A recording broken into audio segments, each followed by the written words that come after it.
నేను చెప్పేది అదే. రాజకీయాల్లో ఉండడానికి కారణం అదే. రాజకీయాల్లో ఉన్నామని చెప్పేవాళ్ళు రాజకీయాల్లో ఉండడానికి చేసే కార్యక్రమాలు చేయకుండా సంచలనాలు, ఆరోపణలు, తిట్లు, శాపనార్థాలు చేయడం అనేది ఇది ఒక ఆయా వ్యక్తుల, ఆయా రాజకీయ నాయకుల, ఆయా పార్టీల పరిస్థితి ప్రజల మద్దతు కోల్పోతున్న నేపథ్యంలో ప్రజలు సహకరించలేకుండా పోతున్నారు, ప్రజల్లో మార్పు వస్తున్నది అనే దాన్ని దృష్టిలో పెట్టుకునే మతి తప్పి మాట్లాడుతున్నారు. మతి తప్పి మాట్లాడుతున్నారు. అంతకంటే ఏమన్నా చెప్పండి. బీఆర్ఎస్ చచ్చిన పాముతో సమానం అన్నాడయ్యా రేవంత్ రెడ్డి గారు. ఆయన ముఖ్యమంత్రి కదా, ఆయన చెప్పింది ప్రతిది కూడా పతాక శీర్షికల్లో వస్తుంది.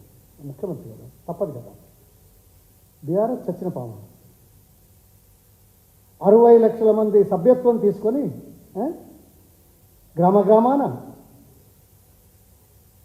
కేవలం 1.8% ఓట్లతో అధికారంలోకి రాకపోయినంత మాత్రాన ప్రజాస్వామ్యాన్ని, ప్రజలను, 60 లక్షల మంది కార్యకర్తలున్న పార్టీని అవహేళన చేయడం నీ వ్యక్తిత్వానికి నీకే చెల్లింది. ఏదో ఒకట తిక్కలోడు తిరునాళ్ళకు పోయినని అంటాడా? తిక్కలోడు తిరునాళ్ళకు పోయినట్టున్నది బస్ యాత్ర అంటాడా? తిక్కలోడా? నేను కొద్దిగా అయిన తర్వాత చెప్తాను మిగతా విషయాలు. ఎవరు తిక్కలోళ్ళు, ఎవరు ఈ దేశంలో ఏం చేసిండ్రో, ఎవరి చరిత్ర ఏదో చెప్తాను. ఒక్క నిమిషం అదే. తిక్కలోడు కూడా ఈ 100 రోజుల్లో ఏమో చేస్తామని చెప్పి 5 గ్యారంటీలలో 13 ఉంటే 3 కూడా పూర్తి స్థాయిలో చేయలేనని రెఫరెండం అనే మాట చెప్పి రెఫరెండం మీద కాకుండా తిట్లతోటి, పురాణాలతోటి ఏదో కాలయాపన చేస్తున్నాడు. అంతే కదా. ఈయన మంచోడో చెడ్డోడో ప్రజలు నిర్ణయిస్తారు, కానీ ఈ రాష్ట్రాన్ని మాత్రం ముంచుతాడు. ఆయన ప్రజాస్వామ్యాన్ని అపహాస్యం చేసేవాడు. ఆ రోజుకు వీళ్ళ గ్రాఫ్ పడిపోతుంది కాబట్టి ఈ అసహనం బాగా ఉంది. చాలా చోట్ల ఈ మధ్య కేసీఆర్ గారి పర్యటన, ప్రజల్లో ఉన్న ఉత్సాహం కనపడతా ఉంటే, ఆదరణ కనపడతా ఉంటే, ఏదో కొంత తప్పు చేశామేమో అనే ఆలోచనతో ప్రజలు ముందుకు వస్తూ ఉంటే వీళ్ళ గ్రాఫ్ అది 3వ స్థానానికే పోయేటట్టు కాంగ్రెస్. అక్కడ ఢిల్లీ పోయి ఏదేదో చెప్పుకుంటుంది చాలా విషయాలు. వీళ్ళ దగ్గర టీం వర్క్ ఉందా, హోంవర్క్ ఉందా? మేనిఫెస్టోలో పెట్టిన 420 అంశాల మీద 100 రోజుల్లో అమలు చేస్తామన్న 13 అంశాలల్లో ఆర్థిక స్థితిగతులు గతంలో కానీ, చెప్పేప్పుడు కానీ, అధికారంలోకి వచ్చిన మొదటి రోజు నుంచి కానీ ఏమైనా విశ్లేషణ చేశారా? సమాధానం చెప్తారా? ఎందుకు చేయలేదు? ఇక్కడ ఇక అన్ని రాజకీయాలు అయితే బాగా మాట్లాడుతున్నాం. ఒక్కటి నేను ఇవాళ ప్రత్యేకంగా చెప్పదలుచుకున్నది ఏంటంటే, ఎవరయ్యా ఈ రేవంత్ రెడ్డి? రాజకీయ చరిత్ర ఏంది? ఎంతకాలం నుంచి ఉన్నారు? కేసీఆర్ గారు ఎవరు? వారి రాజకీయ చరిత్ర ఏంది? ఎప్పుడైనా తెలుసుకున్నాడు ఆయన? ఇదిగో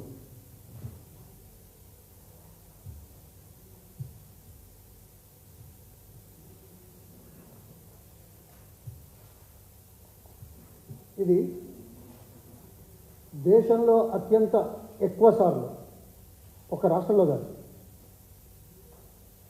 శాసనసభ్యులుగా ఎన్నిక కాబడ్డ చరిత్ర ఉంది. మీకు కావాలంటే ఇస్తాను, ఎవరు ఎన్నిసార్లు గెలిచారు. దేశంలో అత్యంత ఎక్కువ పార్లమెంట్ మెంబర్లు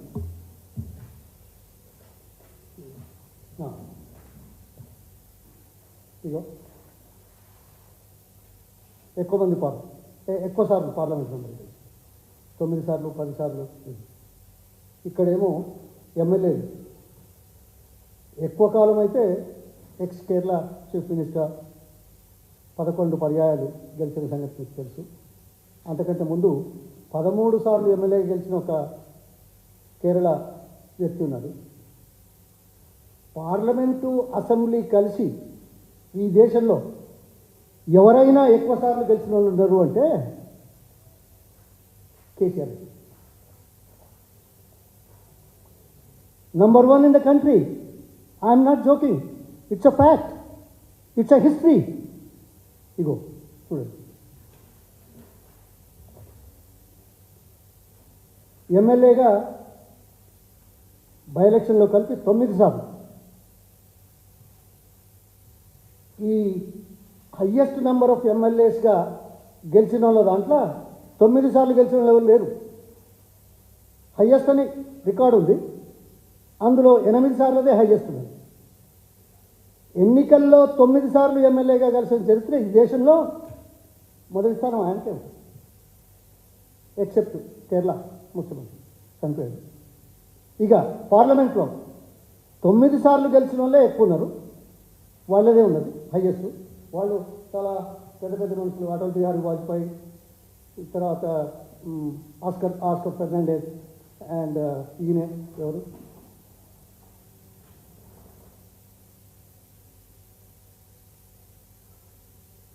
మాధవరావు సింధియా, రామ్ విలాస్ పాస్వాన్, గిరిధర్ గోమాంగో 9 సార్లు, ఇంద్రజిత్ గుప్తా సిపిఎం, అటల్ బిహారీ వాజ్పేయి, సోమనాథ్ చటర్జీ, పిఎం సయీద్, కమల్నాథ్, వీళ్ళు 9 సార్లు గెలిచారు. కేసీఆర్ గారు 4+1 5 టైమ్స్ గెలిచారు. అంటే 9 సార్లు ఎమ్మెల్యేగా 5 సార్లు ఎన్నికల్లో 14 పర్యాయాలు గెలిచిన ఏకైక వ్యక్తి కేసీఆర్ అయ్యా.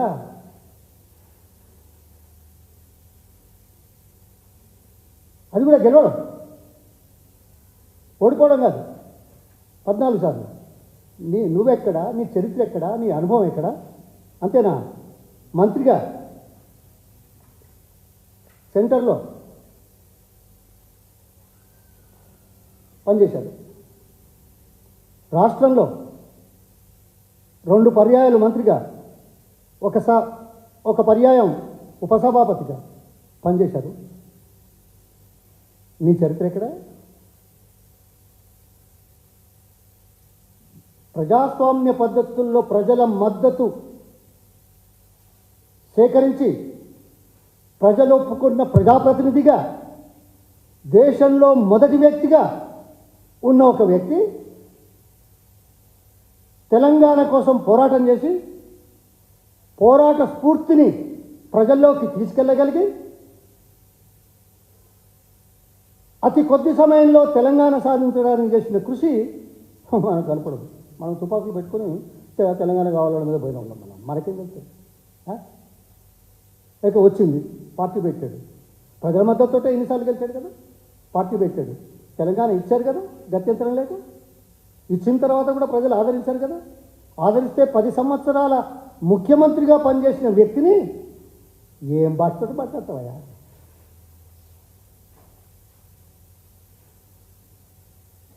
నీ అవగాహన ఎంతయ్యా? నీ అనుభవం ఎంతయ్యా? ఈ రాష్ట్ర ప్రజల గురించి, ఈ దేశం గురించి, లేకపోతే ఒక వ్యక్తి గురించి ఇలాగా మాట్లాడేది? సిగ్గుండాలి, తల వంచుకోవాలి. ఎందుకంటున్నావు తెలుసా? ఈ మాట అనకూడదు. సిగ్గుండాలి, తల వంచుకోవాలి. దేనికోసం అంటున్నావు? ప్రజలు మెచ్చిన, ప్రజలు ఇచ్చిన ప్రజాస్వామ్య పద్ధతుల్లో ప్రజాదరణ పొందిన వ్యక్తులను ఈ రకంగా మాట్లాడడం సిగ్గుచేటు, తల వంచుకోవాలి, రాజకీయాల నుంచి తప్పుకోవాలని చెప్తున్నాను.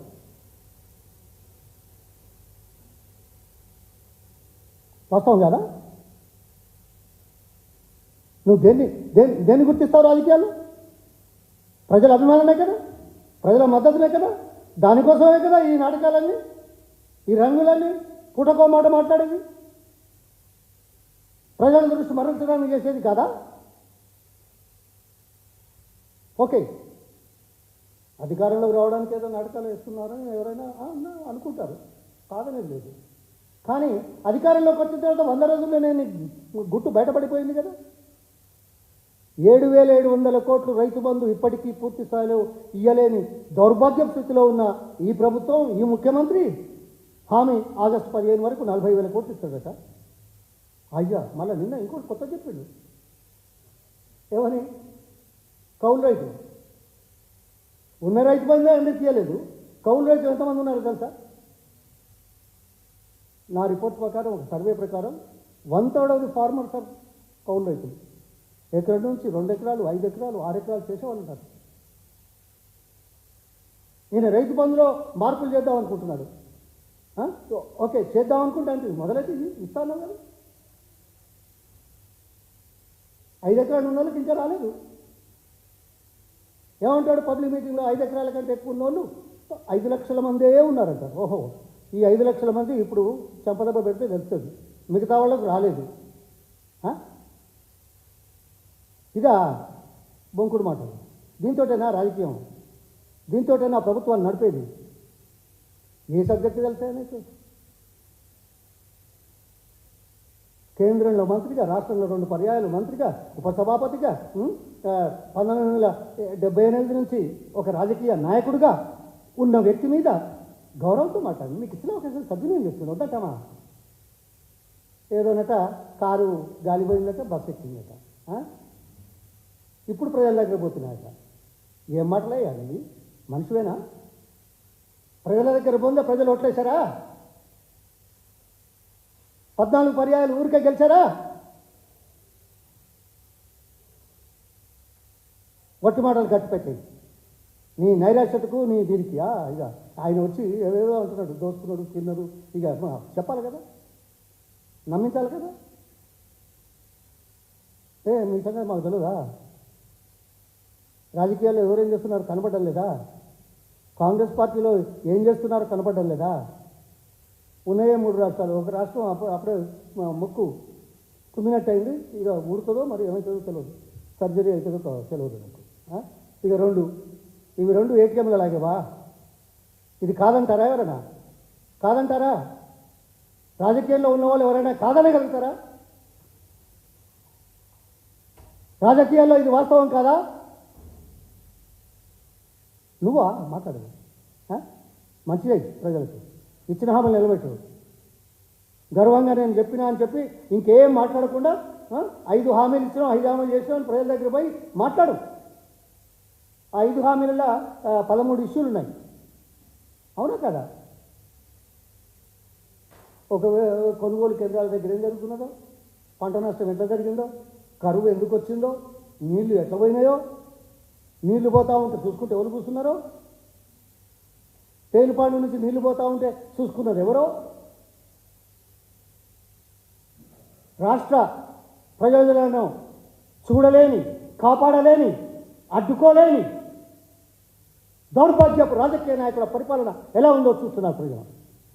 అందుకే కేసీఆర్ గారి బస్ యాత్రకు అత్యంత అమితంగా ఆదరణ కనిపిస్తుంది. అదే నేనంటే ఇక రాజకీయం అంటే మాది మేము చెప్పుకుంటున్నాం. రేపు తెలుస్తుంది కదా, రేపు తెలియదా ఎన్నికల తర్వాత దేశంలో కాంగ్రెస్ ఎలా ఉంది, ఈ రాష్ట్రంలో కాంగ్రెస్ ఎలా ఉంది, ఎన్ని రాష్ట్రాల్లో ఉంది, ఏమవుతున్నది. దేశంలో బీఆర్ఎస్ పార్టీ పార్లమెంట్ సభ్యులు ఉంటేనే తెలంగాణకు గుర్తింపు, తెలంగాణకు న్యాయం జరిగే అవకాశాలు ఉన్నాయనే ఉద్దేశంతో తెలంగాణ ప్రజలను ఉద్దేశించి మాట్లాడుతున్నారు కేసీఆర్ గారు.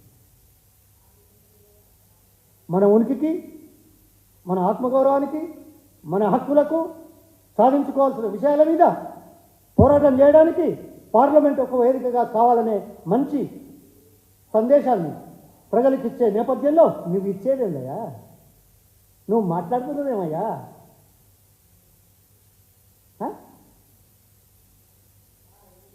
గుర్తించండి, గౌరవించండి, ప్రజలను ఒప్పించుకోండి, కాదనేది లేదు. కానీ అపహాస్యం, అపహేళన చేస్తే అదే ప్రజలు ఏం చేస్తారో ఇక నేను చెప్పాల్సిన అవసరం లేదు. ఈ చరిత్ర మనకు సాక్ష్యం కదా. ఈయన పార్లమెంట్ సభ్యులనే ఒక్క ఎమ్మెల్యే గెలలేదు. ఈయన పార్లమెంట్ సభ్యుల్లో కూడా 2 జిహెచ్ఎంసీలలో ఎన్ని సీట్లు వచ్చాయో తెలుసు. ఈయన నాయకత్వంలో 5 బై ఎలక్షన్లలో డిపాజిట్ పోతే ఈయన గొప్పగా ఇంత ఏంటిది అహంకారంగా ఎట్లా మాట్లాడతావా నువ్వు?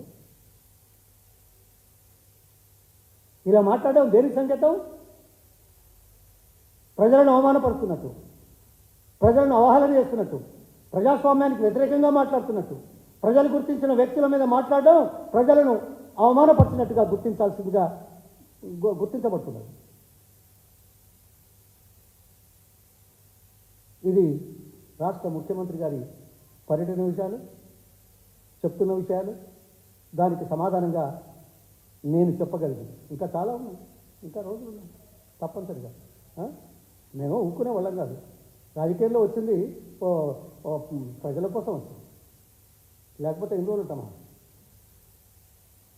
ఉంటామా? అందుకే కదా ప్రజల కోసం వచ్చి 14 సార్లు గెలిచిన తర్వాత ఈ రాష్ట్రంలో ఆయన ప్రవేశపెట్టిన సంక్షేమ కార్యక్రమాలు దేశంలో ఎక్కడైనా ఉన్నాయా? ఏ రాష్ట్రంలోనైనా ఉన్నాయా ఈ స్థాయిలో?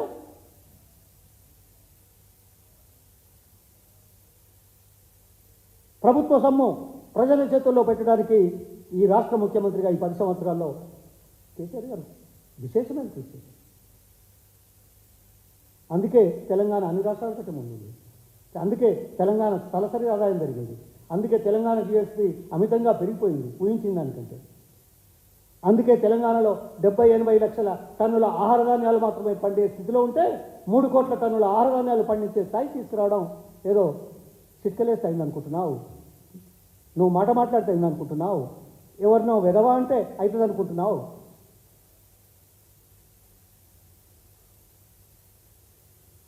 ఖబర్దార్, నోరు దగ్గర పెట్టుకోండి. ప్రజాస్వామ్యాన్ని, ప్రజలను అవమానపరచుకోండి. ఒక్కరికి నేను పూర్తి రెండో పని.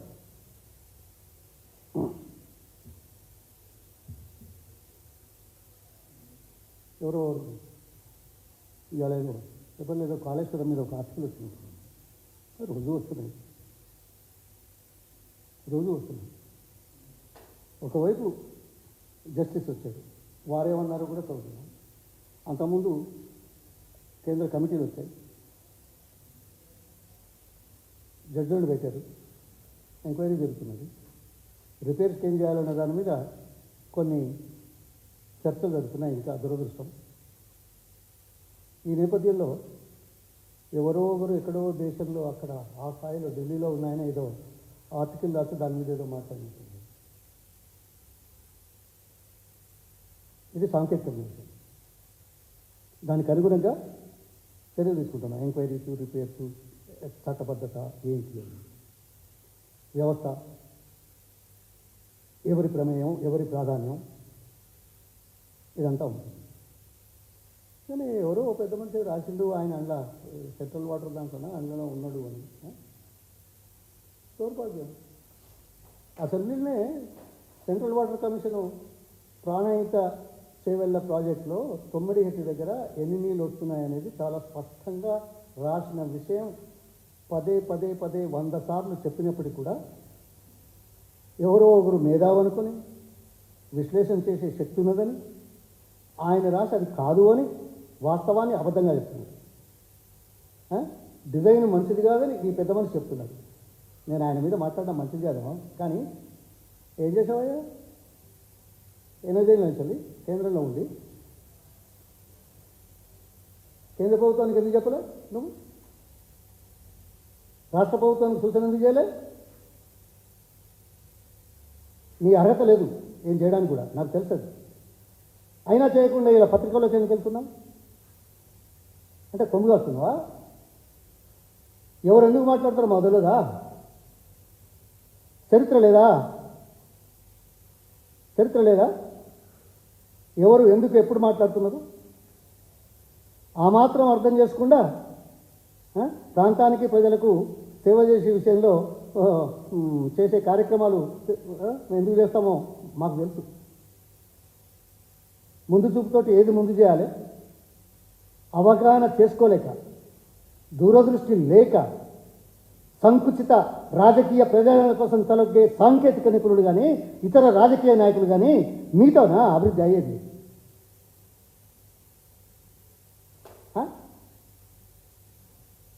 ఓ దూరదృష్టి,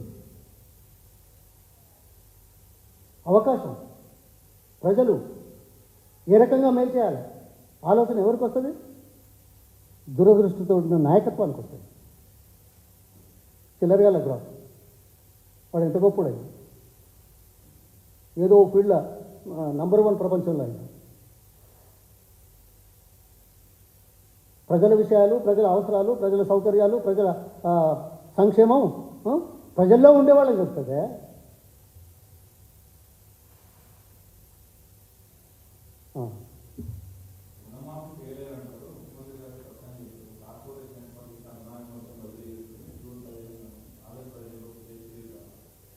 మేము వద్దంటున్నాం. అయ్యో మేము వద్దంటే ఆ మాట నువ్వు చేయలేవు అని అంటున్నాం. ఇప్పుడేందుకు చెప్తున్నావు? మరి పార్లమెంట్ ఎలక్షన్ ముందేం చెప్తున్నావు? 9 పార్లమెంట్ అదే ఎన్నికలకు ముందేం చెప్పినావు? ఎన్నికలకు ముందేం చెప్పినావు? అసెంబ్లీ ఎలక్షన్లో ఏం చెప్పావు? 9వ తారీఖు ఇస్తామన్నా? నేను అబద్ధం అంటున్నా? ఇవ్వాలన్నా? చూపించాలన్నా? మొన్న కూడా చూపించిన కదా. అంటే మాటకు విలువ లేదా? అందుకేనా దేవుని మీద ఒట్టు? అసలు నీకు దేవుని మీద నమ్మకం నాది. ఓహో ఇంకైనా చెప్తున్నాడు పెద్ద ఫిలాసఫర్ లాగా, ప్రీచర్ లాగా, ఏదో భక్తి ఇంట్లో ఉండగా ఏంటి గుడి ఏదో అంటాడు కదా, ఏదో అన్నాడు నిన్న మల్కాజ్గిరిలో మాట్లాడుకుంటా. ప్రీచర్ అయిపోయింది. ఏది దేవుడు గుడిలో ఉండాలి. ఓహో ఈయన శాసిస్తున్నాడేమో దేవుడు ఎక్కడ ఉండాలి? భక్తి గుండెల్లో ఉండాలి. ఆహా ఎంత గొప్ప మాటయా! దేవుడు గుడిలో ఉండాలి. దౌర్భాగ్యం, నీచం. దేవుడు అనేవాడు మన సిద్ధాంతం, మన నమ్మకం ఏం తెలుసా? అణువున every molecule and every atom ఉన్నాడని భావిస్తాం మన దేశంలో తరతరాల నుంచి. అంటే ఉన్నట్టు మనిషిలో దేవుణ్ణి చూడలేని దౌర్భాగ్యపు రాక్షసత్వం కలిగిన మనిషి చెప్పే మాటలు తెలియదు. ఒక మనిషిలో దేవుని చూస్తే దూషిస్తావా? చూడగలిగితే సమానత్వాన్ని సాధించలేకపోవచ్చు మన జీవితంలో. కానీ మనిషిని మనిషిగా ప్రేమించే తత్వం, మానవీయ కోణం లేకుండా రాజకీయాల్లో ఉండి దేశానికి ప్రజలకు సేవ చేస్తావా? ఇదే నా మాట్లాడేది. మట్టుకున్నా ఇప్పుడు ఎలక్షన్ కాబట్టి ఇంకా ఇది ఇవాళ 29 కదా, 22 రోజులు, 11, 13 రోజులు ఇవే ఎక్కుతాడు. చేసింది చెప్పుకోమని దమ్ముంటే బీజేపీని కానీ లేకుంటే వీళ్ళు కానీ 100 రోజుల్లో ఏం చెప్పిండ్రో అవన్నీ ఇక్కడ పెట్టండి, ఇప్పుడు మీరు చేసేది చెప్పండి దమ్ముంటే ప్రజల ముందుకు వచ్చి. ఇదే ఎలక్షన్ మీటింగ్లలో మేము ఎలక్షన్ ముందుకి చెప్పాము, ఇగో మా స్టేట్ మీటింగ్, ఇగో ఇవాళ మేము చేసాం హామీ తెలుసుకోండి. జనం ఏం చేస్తారో నాకు తెలుసు. అంత ధైర్యం ఉందా? మేము 100 రోజులకే ధైర్యం లేకుండా మాట మార్చే మనుషులు ఈ 5 ఏళ్ల పరిపాలనలో ఉండగలిగితే ఉంటే నమ్మకం ఉందా? ఏవేవో కూతలు కూసి అప్పులని ఇదని అదని ఈ మాటలని ఇప్పుడు కార్పొరేషన్ చేసి అప్పు చేయకుండా చెప్తాడు కదా. అప్పు ఎందుకో చెప్తాడు. ఇప్పుడు అప్పులే పెరిగినాయని కదా అందాల. ఏమంటారు ఇక అవి చేస్తే మంచిగా ఉంటుంది, ఏదో మాట ఉన్నది. ఎవరో ఏదో చేస్తే ఇది, ఇంకెవరో చేస్తే ఇది.